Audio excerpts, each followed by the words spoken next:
गौतम बुद्ध अपने ध्यान में बैठे थे कि वहां पर एक आदमी आया। ये आदमी अपने आलसीपने से बहुत ज्यादा परेशान था। आलसी आदमी गौतम बुद्ध से बोला, महात्मा जी मेरी मदद कीजिए, मैं अपने आलस्य से बहुत ज्यादा परेशान हूँ। आप ही कोई उपाय बताइए जिससे मैं आलसीपन से छुटकारा पा सकूं।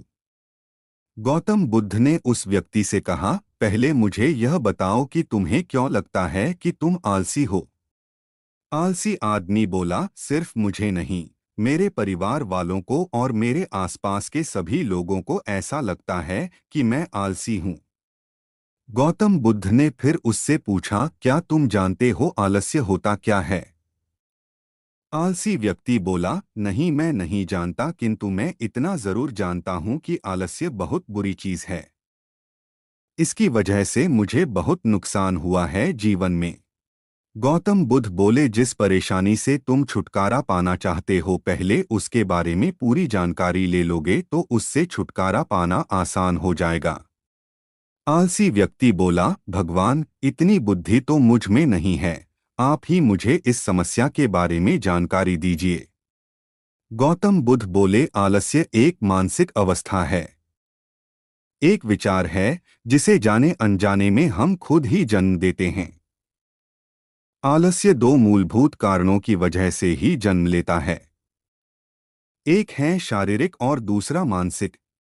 शारीरिक कारणों में पहला कारण है गलत तरह का भोजन। हम सभी जानते हैं कि हमारे शरीर को भोजन से ऊर्जा मिलती है, और यह ऊर्जा सजीव चीजों से मिले तो अच्छी, यानी कि प्राकृतिक रूप से जो हमें भोजन की वस्तुएं प्राप्त होती है उनसे अगर यह ऊर्जा मिले तो हमारा शरीर इससे अच्छी ऊर्जा प्राप्त करता है। इससे उलट यदि हम निर्जीव वस्तुओं से ऊर्जा प्राप्त करते हैं तो यह हमें आलस्य की ओर लेकर जाती है। दूसरा कारण, हमारी शारीरिक गतिविधियां भी हमें आलस्य के चंगुल में फंसा सकती है।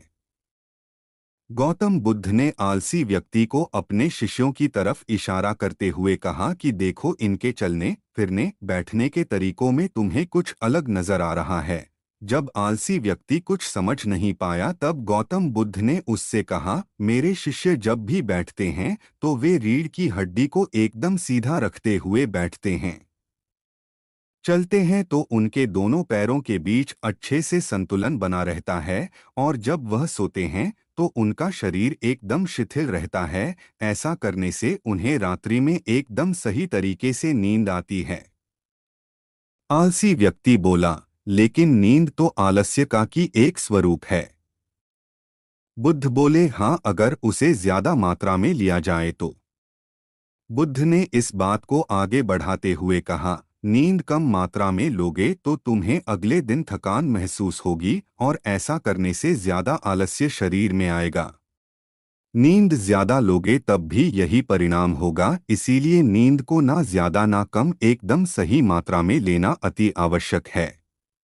आलसी व्यक्ति बोला, हाँ, यह तो मैंने भी अनुभव किया है। बुद्ध बोले, अब मानसिक कारणों के बारे में जान लो। मानसिक कारणों में सबसे पहले हैं हमारी पुरानी गलत धारणाएं। अक्सर ऐसा होता है कि हम पहले जिन कामों में असफल हो चुके हैं, हमारे अंदर ऐसी भावनाएं बन जाती है कि हम उस काम में हमेशा असफल होते रहेंगे, जिस वजह से हमें उस काम को करने में आलस आता है।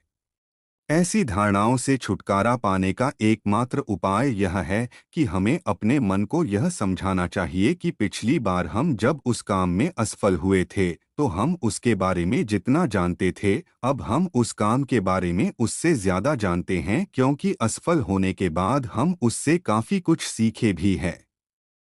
बुद्ध बोले, दूसरा कारण है आलसी और कामचोर लोगों की संगत। कई बार ऐसा होता है कि हम आलसी नहीं होते, मगर जिनके साथ हम रहते हैं हम उन जैसे बनने लगते हैं। इससे छुटकारा पाने का उपाय बहुत सरल है, कामचोर और आलसी व्यक्तियों से दूर रहो।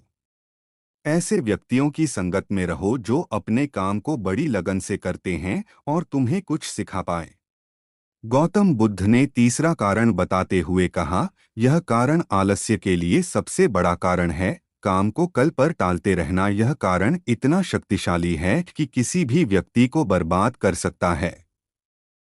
इससे बचने का सबसे आसान उपाय यह है कि जो काम जितनी जल्दी संभव हो उतनी जल्दी कर दिया जाए। गौतम बुद्ध ने आलसी व्यक्ति से एक सवाल पूछा, मान लो तुम किसी रेगिस्तान में फंस गए हो और तुम्हें प्यास लगी है, तो तुम क्या करोगे? गौतम बुद्ध ने आलसी व्यक्ति से एक सवाल पूछा, मान लो तुम किसी रेगिस्तान में फंस गए हो और तुम्हें प्यास लगी है, तो तुम क्या करोगे? आलसी व्यक्ति बोला, मैं जल्दी ही रेगिस्तान के आसपास कोई गांव की तलाश करूंगा या ऐसी जगह की तलाश करूंगा जहां पर मुझे पानी मिल सके। गौतम बुद्ध बोले, अगर तुम्हें काफी देर ढूंढने पर भी पानी ना मिले तब तुम क्या करोगे? आलसी व्यक्ति बोला, मैं तब भी अपनी तलाश जारी रखूंगा क्योंकि ऐसी परिस्थिति में मेरे पास कोई और दूसरा विकल्प तो होगा ही नहीं। गौतम बुद्ध बोले, बिल्कुल सही, और यही है मानसिक स्तर पर आलस्य का चौथा कारण। किसी भी निश्चित लक्ष्य का ना होना यह भी आलस की ओर लेकर जाता है। अब सुनो पांचवें कारण के बारे में। गौतम बुद्ध बोले, सोचो कि तुम्हारे पास काफी सारे सोने के दागिने हैं जो तुम्हें एक जगह से दूसरी जगह लेकर जाना है। तुम चलते चलते थक जाते हो और किसी पेड़ के नीचे बैठ जाते हो और तभी तुम्हें दूर से तुम्हारी तरफ दौड़कर आ रहे डाकू दिखाई देते हैं। तो क्या तब भी तुम आलस करके वहीं बैठे रहोगे या ऐसी परिस्थिति में तुम वहां से उठकर दौड़ने लगोगे? आलसी व्यक्ति बोला, जी मुझे वहां से दौड़ना ही पड़ेगा, नहीं तो मेरी जान और सोने के दागिने दोनों खतरे में पड़ जाएंगे। बुद्ध बोले, यानी कि तुम्हारे पास एक ठोस वजह होगी दौड़ने के लिए। यही है आलस्य का पांचवा कारण, किसी भी काम के लिए ठोस वजह का ना होना। आलसी व्यक्ति महात्मा बुद्ध की बातों से संतुष्ट हुआ। वह बोला, महात्मा जी, मैं अब आलस्य के बारे में सब कुछ जान चुका हूँ और अब मैं इन सभी कारणों पर काम करूँगा और अपने आलस्य को दूर भगा दूंगा।